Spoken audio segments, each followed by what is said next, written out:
Hey, what's up, Internet? I know there was supposed to be a video a few days ago, and I was going to do a big Halloween thing with a really horror Oculus game, but after the move and all this, I can't find the cords for the Oculus. So instead, today is actually my birthday. So to celebrate, I'm going to play a bunch of games that were created the same year I was born. 1985, by the way. So hopefully it'll be decent.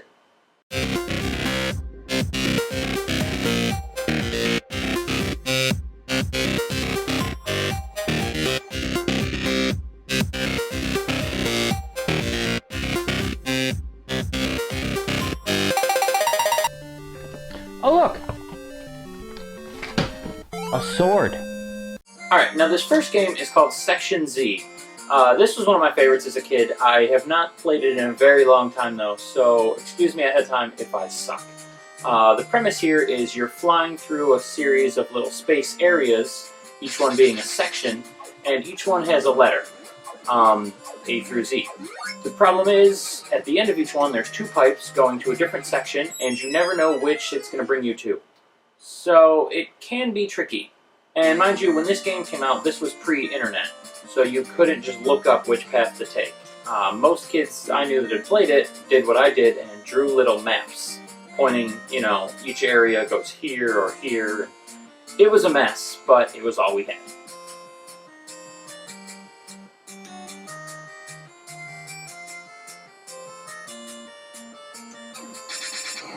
I'm trying to get started, but the start button doesn't work.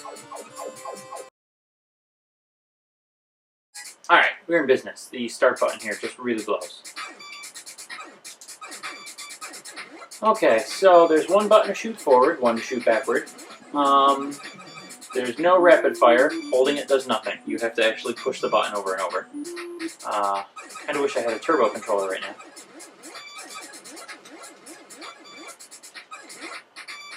Damn it! Also, kill the things in front of you last.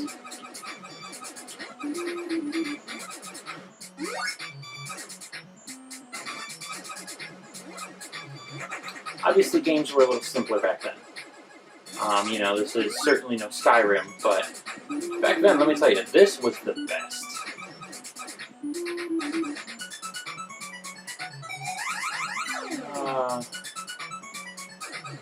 And Section 2.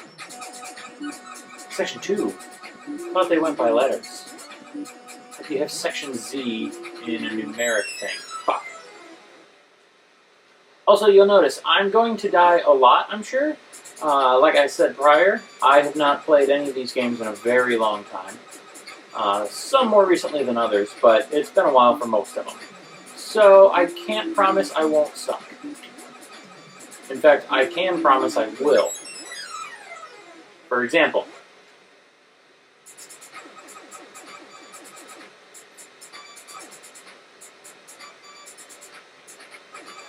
ooh, lasers. Apparently you can pick up alternate weapons, which I did and just did not realize. Shit! But I died, so it doesn't matter. Yeah, let's give that another go. I can't suck that. Also, go easy on me. Like I said, it is my birthday, so yeah, you gotta be a little nice. This game, like many of the era, really is one where you just had to kind of memorize patterns and spawn points and everything.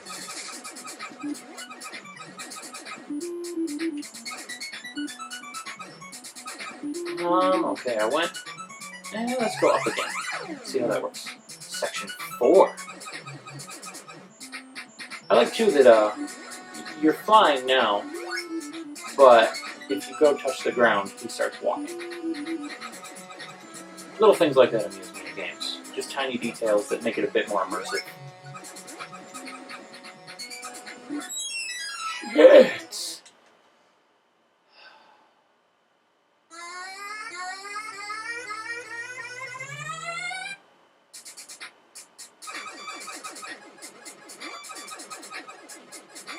I have been ejected and am now outside. in Section 0. Good job, me.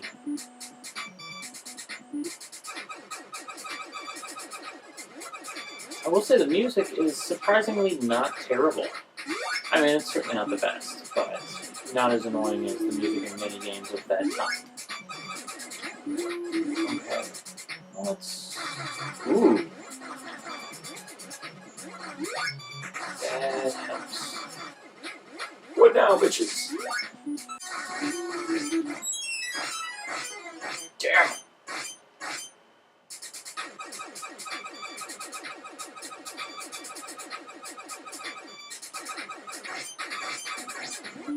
Now let's admit, you were all excited to watch me die today.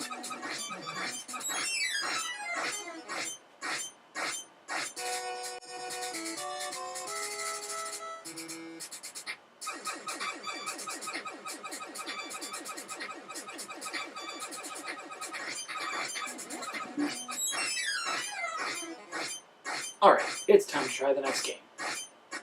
Alright, next we have a game called Dig Dug 2. It was a follow-up to Dig Dug, the arcade classic, and this actually was also available in arcades. It's actually a game that, when I was a kid, we used to go to Chuck E. Cheese. I don't know if those are still around. But every time we went, my whole point for living was playing this game in that arcade. And apparently I've gotten terrible at it. Generally the premise is, you're the little guy from Dig Dug, and you can either blow up enemies with your hose, like usual, or instead of digging into the ground this time, you have a drill. So when you find these little holes here on the screen, you can stand on them, drill in one of 4 directions to make cracks in the ground, and when you do, any area that you crack will fall off the map. Only the smaller half will fall off. So if you happen to be standing on the smaller section of ground, you're falling into the ocean. So you kind of have to plan strategically and look at, when you drill, which part of the land is going to be smaller and drop off the map. If you do it wrong, it's going to be the part you're standing on.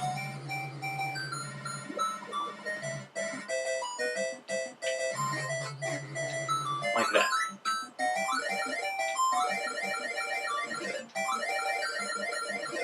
And of course, you can always just blow up the enemies like this.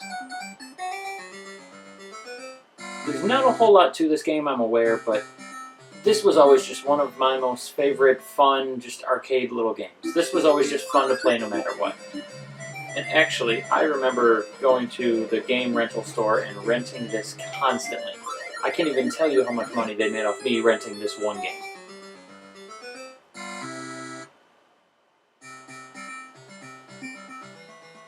Also, as you may have noticed, I'm slightly better at this than I was at Section Z. Games like this are exactly why I think everyone should still have an NES somewhere in their house. It really was probably one of the best consoles. And obviously, as you've noticed already by these games, the one I played most as a kid. In fact, all 5 of the games I intend to play today are NES titles. Because when I was a kid, that was the only console worth playing.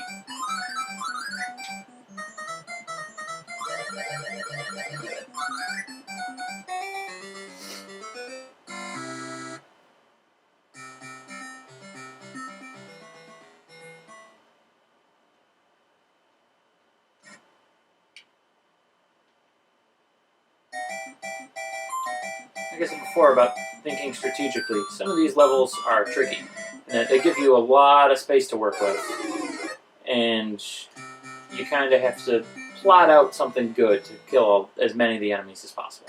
Because while you can just use the hose and kill everything that way, that's not nearly as much fun. No one wants to do that.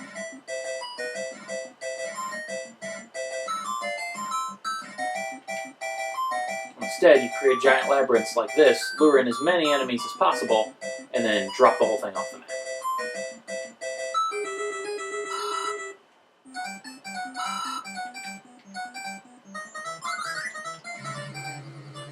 And then, boom! They all die.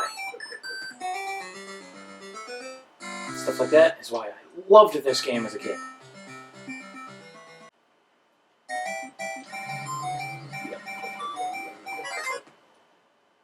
Sometimes the controls don't like to work and you drill in a hole, but it doesn't actually create the cracks. But yeah, overall, as you got from watching, it's a very simple game, but it's very fun, very addicting. If you happen to find this in the arcade, you will drop a lot of quarters. I know I certainly did.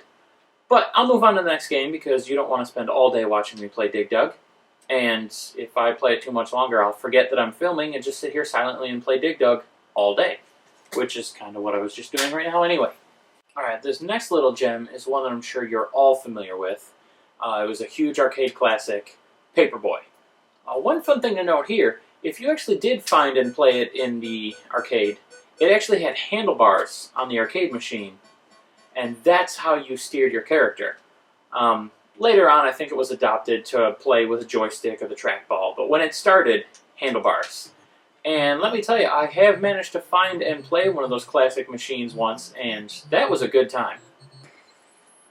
The goal here, if you're not sure, because you somehow have not played a video game in the last 30 years, is to throw papers at houses and try to get them in the mailbox. When you get it in the mailbox, the subscriber is happy and will stay a subscriber. If you don't get in the mailbox, they will be unhappy and will unsubscribe to your paper. The goal of the game is eventually to deliver papers to all your subscribers. When you do, you'll convert the rest of the people on the block into subscribers as well, and by the end of it, if you're doing well, you have to deliver a paper to every house on the block. Not always easy because steering isn't the quickest. Lots of obstacles like fire hydrants, construction workers, people on bicycles, stray dogs, cannons. As you get later on in the game, or later on in the series with newer games, there's just all sorts of crap going on here. You can shatter windows. It's not recommended. People will be pissed off. But like I mentioned about delivering papers, you can get them not only in the mailbox, but also on the doorstep. And one or the other will be usually enough to satisfy whoever. Pretty much anything you see in this game, by the way, is an obstacle. That old lady running out, that lawnmower, the b-boy doing his thing on the sidewalk, everything here is trying to kill you. This entire town is just actually effing insane. For a really good example of that, honestly, go find an artist called Brownfloss did a little parody of the song from this game to explain just how fucking nuts it is. And it's a pretty apt description. And I was just killed by a small dog. Alright, well, couldn't even make it past day one. Clearly I'm out of practice a little. I'm going to give that one more go, and then we'll move on. Also, this is one of those old games, because it was an arcade title, that had a score. You get a score for pretty much everything you hit. Delivering a paper, landing on the doorstop, breaking a window, everything generates score for you. Apparently you can't go around that fence. New information.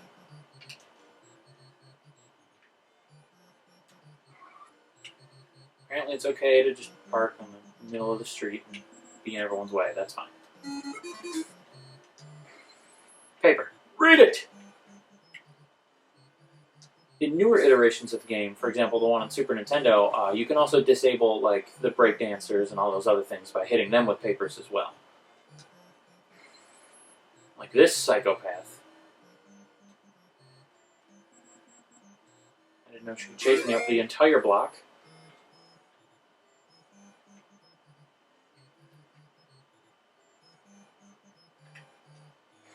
And now I'm out of papers. That's another important thing here is you can't just fling papers constantly unless you manage to put in the Game Genie and turn on the infinite papers code, in which case you can. But otherwise, your papers are limited, and you have to pick up more along the way, or else you will run out. Unfortunately, when you have a small dog chasing you like I just did, it's very hard to... Fuck me. It's not hard to do that. It's very easy to do that. It's very hard to collect papers. And now that we're at the end of the level, for some reason, when you're done delivering papers, your paperboy decides to go all hardcore and go through this big target course. I, of course, crashed, however, so I did not make it through the course. Now it gives you a breakdown. All those houses that are turning red are all the ones where I missed delivering a paper and they canceled their subscriptions. Clearly I suck. So I have 2 subscribers left. And if you run out of subscribers, you also lose. There's 101 ways to lose in this game, and Unfortunately, only one to win. Okay, made it on the doorstep, delivered to my one subscriber. Let's see if I can make it to number 2. There's a localized tornado on the sidewalk. Hate when that happens. But, you know, weather in nondescript town is tricky. Shit. Double shit. Alright. Man on the doorstop, that's close enough. So now that I've hit both subscribers, as long as I don't die, at the end of the level I will get more subscribers. Of course I died, and that's a game over. So hey, I made it to day 2. Progress. Moving on! Also, if you noticed that I'm holding a Super Nintendo controller and playing all these NES games, it's because I'm playing on the Retron 5 and not on my actual NES. It just upscales to the HD better and looks a little better on the newer TVs. Alright, next we have Gauntlet. I don't know why it started me off on World 2 instead of at the beginning of the game, but I'll go with that. That was really weird. If you're unfamiliar with the game, you are one of 4 characters, a wizard, warrior, Valkyrie, or elf, in a labyrinth, killing ghosts and goblins and collecting treasure and keys and potions, and basically you want to make it to the end of 100 levels and kill the dragon that resides over this dungeon. This is old school arcade title, and one of my favorites. I have actually bought and played every iteration of Gauntlet that's come out. It's come out on numerous consoles. There's been a lot of different versions over the years. And honestly, they've all been really good. I am definitely a fan. Actually, speaking of Gauntlet, I don't know if you're aware, but if you haven't seen, I now do articles and reviews on Gamer Assault Weekly, a website that does game reviews. And one such review was actually for the new Gauntlet game released for PS4. So, I'll put a link over here somewhere, and if you want, go check that out. And if you don't want, well, then don't. I mean, I can't force you to do shit. Do what you want, I don't care.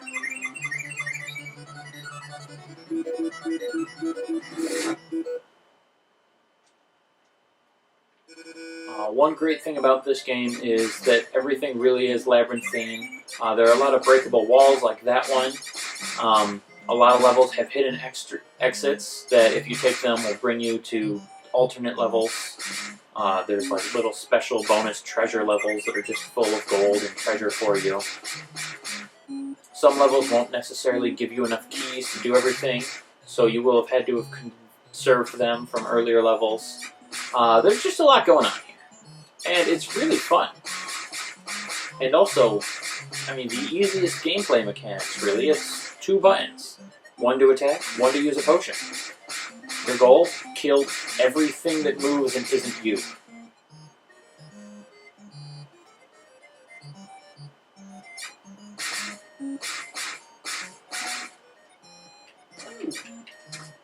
Unfortunately, you can only have one shot on the screen at a time. That does make things interesting when you get to spots like this.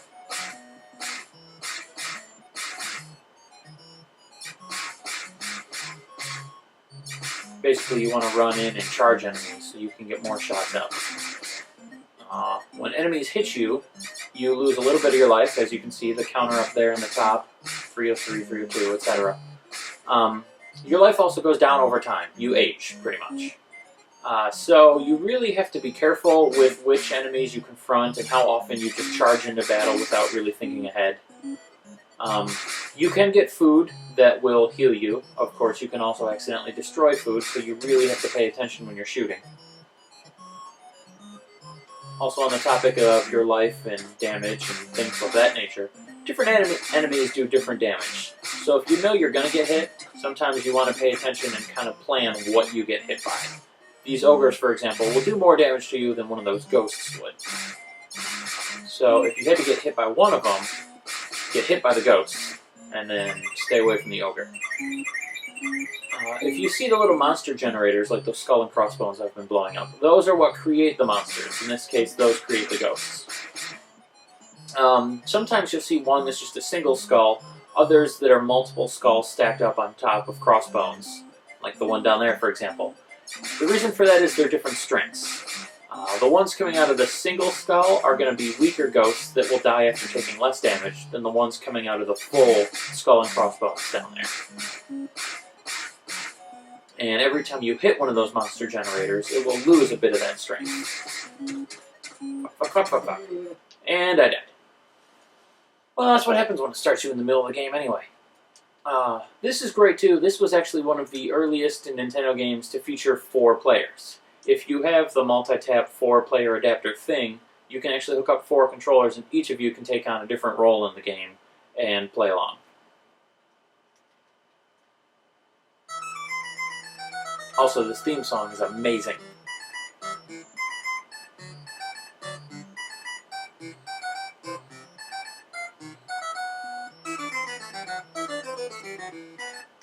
Okay, but I think you get the point by now. We don't need to sit here, stare at Satan, and go through this all over again. I will move on to the last game. Alright, this last one should be no surprise to anybody. It's Super Mario Bros. Ironically enough, for being one of the most iconic games in the world, no one actually knows exactly when the game was released. The original release date somehow was just kind of lost.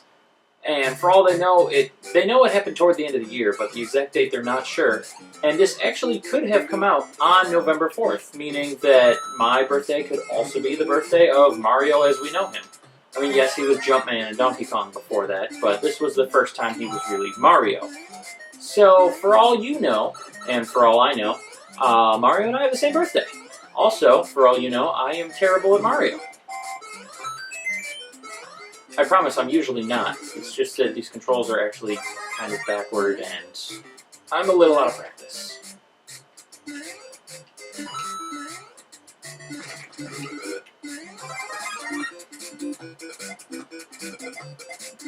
And now usually I wouldn't use warps or anything like that in the game because I'm not a casual. I can get through and beat this shit on my own. But I will warp now just for the sake of time. Also, now that I've said that I could beat this, I most certainly won't. I will probably die many, many times. Also, another fun note on the topic of Mario and my birthday and anniversaries and blah blah blah. Not only was Mario potentially released this day 30 years ago, but the update to Mario Maker was released this day this year. And they've added checkpoints and a bunch of nifty fun stuff where you can edit the levels and do more things than you could initially, which is kind of cool. So, if you like Mario Maker, and I don't know how you couldn't, it's amazing, you should probably go play it today. And actually, I'm just going to plug another video here, up in the corner over there. Where did I not? Yeah, that way. It'll be over there. I'll put a video I did a little bit ago of some friends and I playing Mario Maker, and one of said friends wearing a dress. Because who doesn't want to see a grown man wear a dress?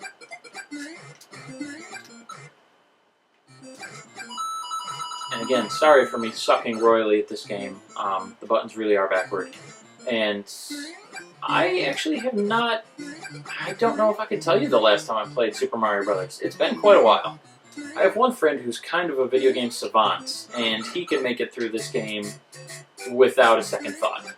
I am not that person, so this may be a challenge. Also, I said earlier I was going to warp to save time, and then entirely forgot to do it just out of muscle memory. So I guess we're going to do this legit, at least for as long as I can go without murdering myself. I should be good for the first world. After that is where it's going to get a little hairy.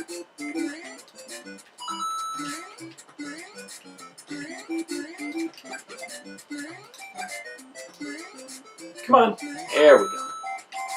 Still got it.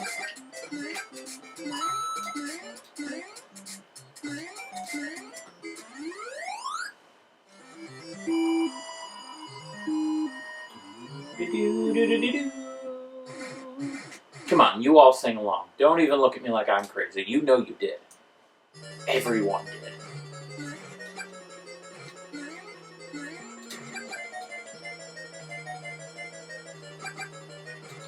So, question to the audience while I have time to talk to y'all. What games did y'all play as a kid? And, if you're feeling really squirrely, look online, see which games came out the year you were born, and let me know which of those you're a fan of. Hell, maybe next year for my birthday I'll play games from a year that one of y'all were born. And it'll just be good times for everyone.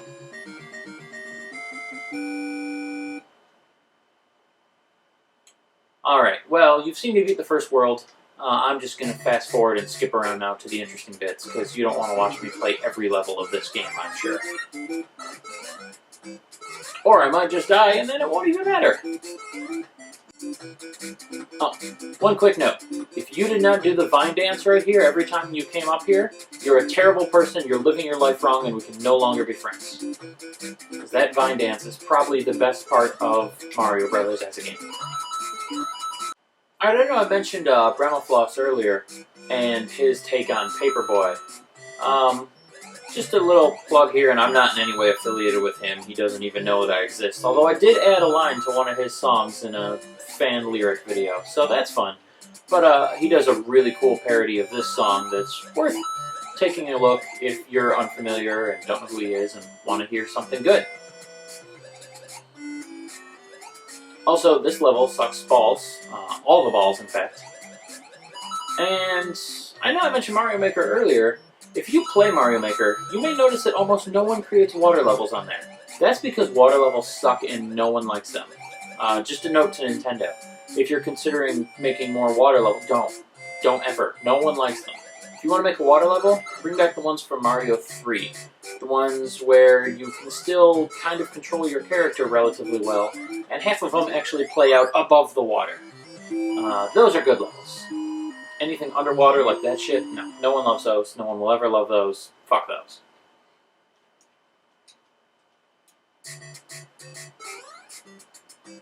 This level, if you know the timing, and I don't know if I can still do it, but you can actually just hold run and make it through the entire level without having to stop once. When I was a kid, I don't know why, but I made it my goal to perfect that. Just getting the timing is a pain in the ass, but apparently I still have it, so yay for that. Kind of proud of myself. I don't suck entirely at every game, just most of them. What's really funny is I remember this game when it was still fairly new. Obviously not the day it came out. I was born that day. But when I was a kid, this was still fairly new. People were still talking about and playing this game. And it's just funny to think now that, much like myself, this game is 30 years old now.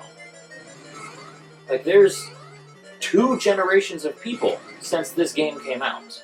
Umpteen generations of consoles since this game came out. It's just a whole new world out there, and it's pretty much because of this game, or at least this console.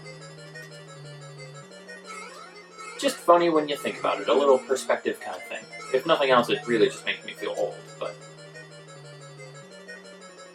Moving on.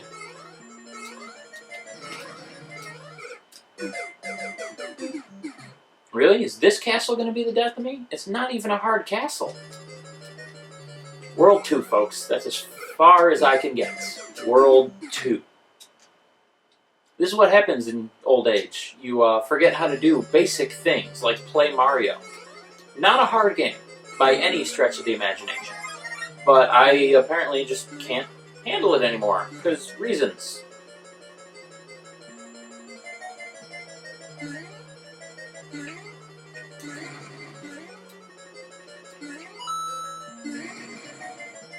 Alright, at least I'm big this time. I can just break these stupid blocks and skip that idiot.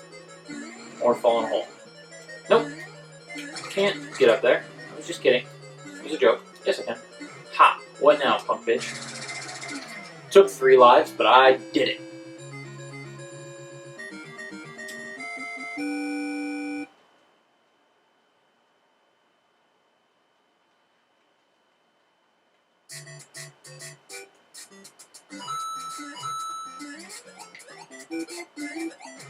You know, I'm just gonna ramble now, because it's fun. Why is Mario 2 like the forgotten game in the Mario franchise? I mean, I know originally it started as Doki Doki Panic, and it's not actually a Mario game. But Birdo and Shy Guy and all of them have been adopted into the world of Mario now. So why is that game so forgotten? Like, for example, whenever people talk about their favorite Mario games, it's never Mario 2, and I don't get why, because that's actually a really great game. Also, like, for the new Mario Kart 8 game, how amazing would it be if we could get, like, Mario 2 DLC? Play as Birdo and Triclyde and Warts, and race through, like, one of those little vase temple things with the masks flying about and the ninja stars. Like, that could be amazing. But no, everyone's entirely forgotten about that game. You never really see the characters except for Shy Guy and occasionally Bert. Hell, even Spike from Mario 3 has become popular recently, and that was just an enemy in, I think, maybe 2 levels. So no one even knows who that is. But, tirade over, and also game over. So I guess that's going to be it for today. Hopefully this wasn't entirely terrible to watch, and if it was, again, cut me some slack, it's my birthday. Thanks for watching, I appreciate that. Stay tuned, subscribe and all that, and I'll put up more videos at some point, and next time I'll just do a regular review like I've been doing. I've just been kind of slacking lately. October's a busy month, and I've been trying to catch up. Anywho, thanks for watching, and I'll see you later. Bye!